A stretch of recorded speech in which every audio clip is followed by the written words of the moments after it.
بسم اللہ الرحمن الرحیم۔ قرآن مجید میں اللہ تعالیٰ کا فرمان ہے قل بفضل اللہ وبرحمتہ فبذالک فلیفرحوا۔ قرآن مجید میں نے تمہیں دیا ہے، یہ قرآن کے متعلق آیت ہے، کہیں اور چشمہ کر دیتے ہیں۔ قرآن مجید کی نعمت تمہیں عطا کی ہے، اس پر تمہیں خوش ہونا، فلیفرحوا، خوش ہونا چاہیے۔ اور دوسری نبی، یہ تو ہوگی جشن قرآن کے متعلق اللہ تعالیٰ کا حکم، لقد من اللہ علی المؤمنین اذ بعث فیہم رسولا، اور اللہ تعالیٰ کا احسان ہوا ہے مومنین پر کہ اللہ نے اپنے پیارے نبی صلی اللہ علیہ وسلم کو مبعوث فرمایا۔ اب یہ بھی بہت بڑی خوشی ہے، اللہ کا احسان ہے۔ تو جب اللہ تعالیٰ کا احسان ہے، یہ بھی خوشی ہے، اور وہاں پر اللہ تعالیٰ نے خوش ہونے کا حکم دیا ہے قرآن کے متعلق، تو جشن قرآن اور جشن ولادت، نبی کریم صلی اللہ علیہ وسلم کی آمد، جشن ولادت، یہ دونوں قرآن مجید میں موجود ہیں۔ اور ان دونوں کا جشن، ہم یہ جشن تو لفظ ویسے بول رہا ہوں، ان دونوں کی خوشی کا اظہار نبی کریم صلی اللہ علیہ وسلم نے اپنی نبوت کی زندگی کے مکمل 23 سال کیا ہے، مکمل 23 سال۔ صحیح مسلم میں حدیث پاک ہے، حدیث نمبر 2750، حضرت ابو قتادہ رضی اللہ عنہ بیان فرماتے ہیں، صحیح مسلم کی حدیث، کہ نبی کائنات صلی اللہ علیہ وسلم سے پوچھا گیا سوموار کے روزے کے متعلق، آپ سوموار کا روزہ رکھتے تھے صلی اللہ علیہ وسلم، تو آپ نے فرمایا کہ فیہ ولدت وفیہ انزل علی، میں یہ روزہ کیوں رکھتا ہوں؟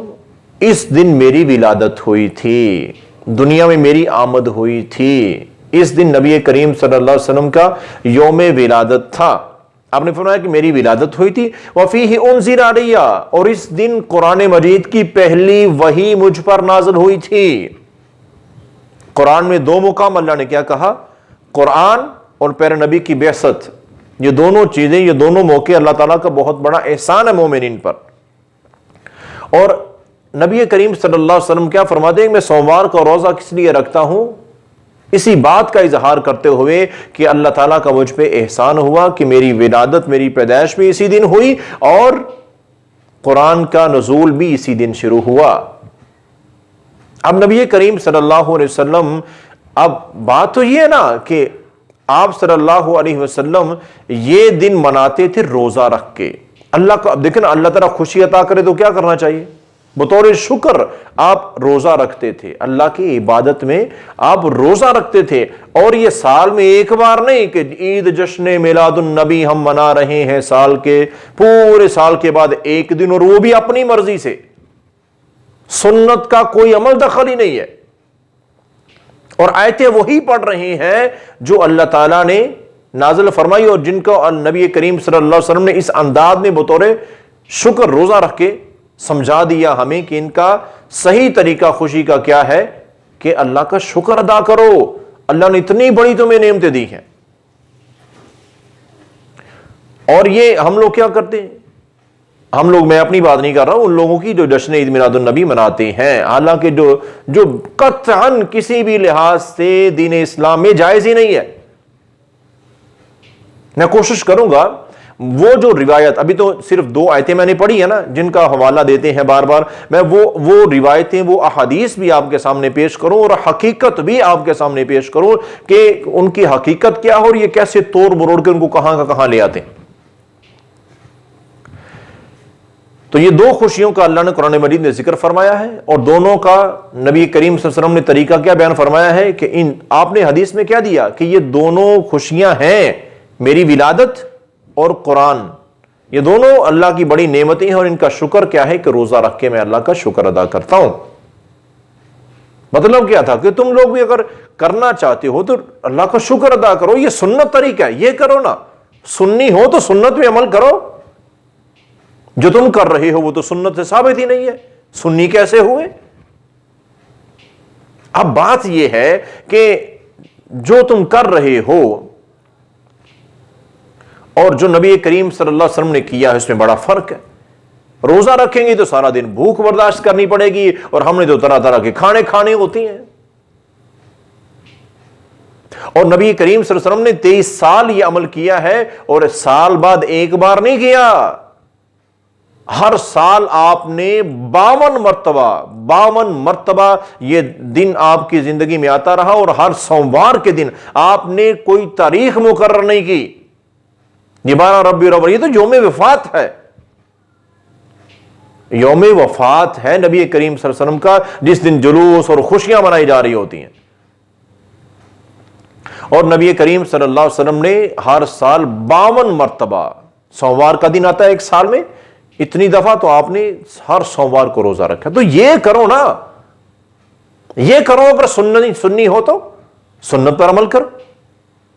ارے بڑا مشکل ہے میرے بھائیو، بڑا مشکل ہے۔ یہ تو بلا ہو ان چائنا کی سستی لائٹوں کا کہ جس کے ذریعے ہم عاشق رسول بن جاتے ہیں، وگرنہ اگر کردار کا عاشق رسول خود کو ثابت کرنا ہو تو بڑا مشکل ہے۔ کہاں یہ 52 روزے اور کہاں ایک دن کی چند لائٹیں لگا کے عاشق رسول۔ سنی اس کو کہتے ہیں جو پیارے آقا کی سنت سے محبت کرے، اور یہ جو کر رہے ہو یہ بالکل سنت نہیں ہے، کسی بھی لحاظ سے سنت نہیں ہے۔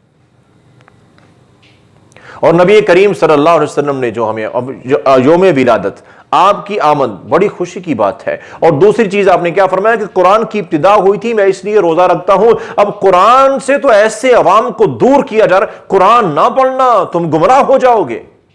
توبہ نعوذ باللہ، اللہ تعالیٰ قرآن مجید میں بار بار کہتے ہیں فَهَلْ مِن مُدَّكِرٍ، کوئی ہے نصیحت حاصل کرنے والا؟ قرآن بڑا، وَلَقَدْ يَسَّرْنَا الْقُرْآنَ لِلذِّكْرِ فَهَلْ مِن مُدَّكِرٍ، آؤ قرآن کو سیکھو، بڑا آسان ہے۔ اللہ کہہ رہے ہیں بڑا آسان ہے، اور یہاں کیا کہا جا رہا ہے؟ نہیں، تمہارے بس کی بات نہیں ہے قرآن کو سیکھنا، تم تو گمراہ ہو جاؤ گے۔ یعنی کہ قرآن کے اگر قریب آ گئے تو مسئلہ کوئی اور ہے، یہ تو سمجھدار بن جائیں گے، تیرا کاروبار بند ہو جائے گا۔ تو خدا کے لیے دین کا وہی چہرہ لوگوں کو دکھاؤ جو اصل ہے، ان رسوں سے بھٹکاؤ نہیں۔ تو میرے بھائیوں، میرا آپ کو یہ پیغام ہے کہ نبی کریم صلی اللہ علیہ وسلم کی یوم ولادت باعث خوشی ہے، لیکن ویسے مناؤ جیسے اللہ کے رسول صلی اللہ علیہ وسلم نے منایا ہے، اور یہی ہے سنی ہونے کا حق۔ ورنہ یا پھر سنی کہلانا چھوڑ دو۔ اگر سنت پہ عمل ہی نہیں کرنا ہے، اپنی مرضی کرنی ہے، کسی اور کے پیچھے لگنا ہے، تو سنی کہلانے کا کیا مطلب؟ چلو اس سے بھی آسان کر دیتا ہوں، چلو بولو کہ جشن عید میلاد النبی کی یہ جو جلوس اور یہ جو کچھ بھی ہو رہا ہے، یہ منانا کیا نیکی ہے یا گناہ ہے؟ آپ سے پوچھ رہا ہوں، آپ سے، نیکی ہے کہ گناہ ہے؟ بتاؤ بھی، بولو نا، نیکی ہے کہ گناہ؟ اب تو منانے والے سارے کہیں کہ نیکی ہے جناب، اس لیے تو کر رہے ہیں، گناہ کا کام کون کو دعوت دیتا ہے؟ ہاں نیکی ہے، ٹھیک ہے۔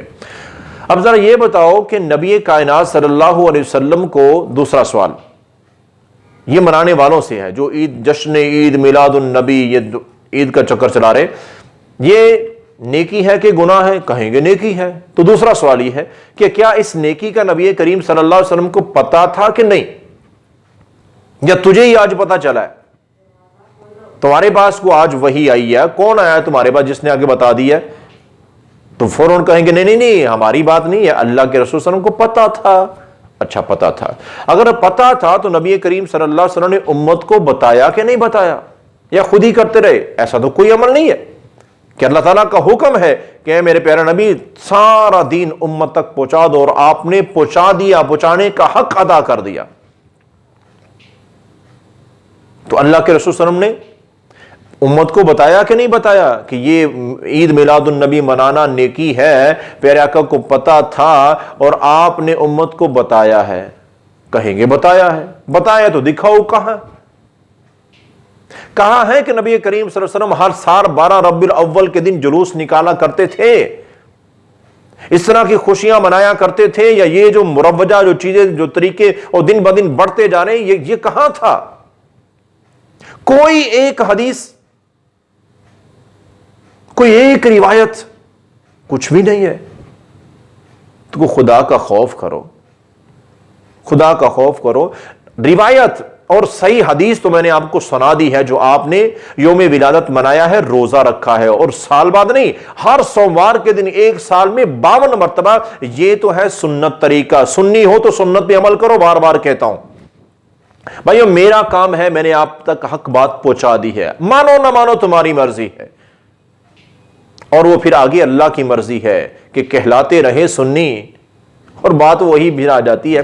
چلو بہرحال، اب یہ تو ہے کہ نبی کریم صلی اللہ علیہ وسلم کو، اگر یہ نبی کریم صلی اللہ علیہ وسلم کا طریقہ وہ تو میں نے بتا دیا۔ اب جو تم کر رہے ہو 12 ربیع الاول کے دن اور رات جو تم کر رہے ہو، یہ کس کا طریقہ ہے؟ یہ تم بتا دو۔